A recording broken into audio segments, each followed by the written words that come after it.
Coach, the team fell behind early, but you almost got to come from behind victory. What are your thoughts on your team's performance tonight? One, you can tell we've been off a month. It's pretty obvious.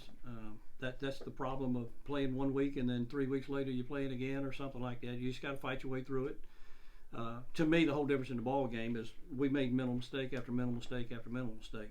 We could get a couple of good stops and put ourselves in a position to get caught back up or take a lead, but then we would make a mental mistake or something, turnover or mental mistake that just took completely out of it. So we couldn't take advantage of the opportunities that they gave us. I thought we missed a golden opportunity. I think we maybe outshot them a percentage or something like that, out-rebounded them a little bit. We did everything we needed to do to win. We just kept shooting ourselves in the foot and taking ourselves out of the ball game. So was that fourth quarter where you looked like a well-oiled machine? Was that a product of just finally getting it all together? Like, what went right in that fourth quarter? We changed a few things, got them rattled for a few minutes, and we knew they would settle down and come back out of it. And you got to have an answer when they make their adjustments.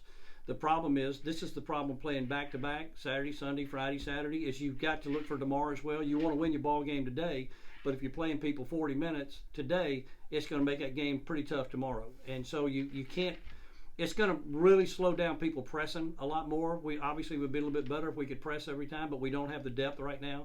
And I thought that got us. It got us back in the ball game. That was pretty obvious. But we weren't able to finish because they called their timeouts, did a good job of making their adjustments, and then we had to go to fouling, and we just missed too many opportunities, Nick. That's what it came down to. Speaking of missed opportunities, we had a lot of shots at the rim that fell just short. Just a lot of dribble drives that just finished a little bit more from hitting the shot. So what do you attribute that to when you have so many shots at the rim that just barely miss? Well, there's two things, Nick. Number one is just you have hot and cold nights. I mean, you're not going to come out hot every night. Some nights, but the good teams learn how to play through that, and they still find a way to win. And that's what we got to do when things aren't going our way. It's always fun when you're hitting and you're winning big, going away. But you learn the most when you're having to overcome adversity, and that's what we had to do tonight. We had to find ways to move people around, whether it be pressing, whether we're moving Tasia to the 5, whatever it is we had to do. They did an excellent job of taking away our strength, and that's that running game, the transition game. And I think we only had one bucket out of transition. Well, that's our bread and butter, obviously. But when they're not hitting like that, you got to make up in other areas. And we knew that. We had to get a steal here and there. We had to get to the free throw line. But then we would go down and turn it over or make a dumb mistake and take a point off the board, something like that. And that's what was frustrating.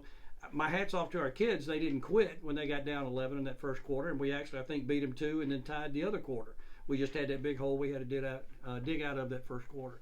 So, we're going to have nights like that, Nick. You're just going to have nights where you don't score. And, again, we have to be, the fortitude has got to be strong enough that we're going to find a way to win it in spite of that, and that's what this team's got to learn.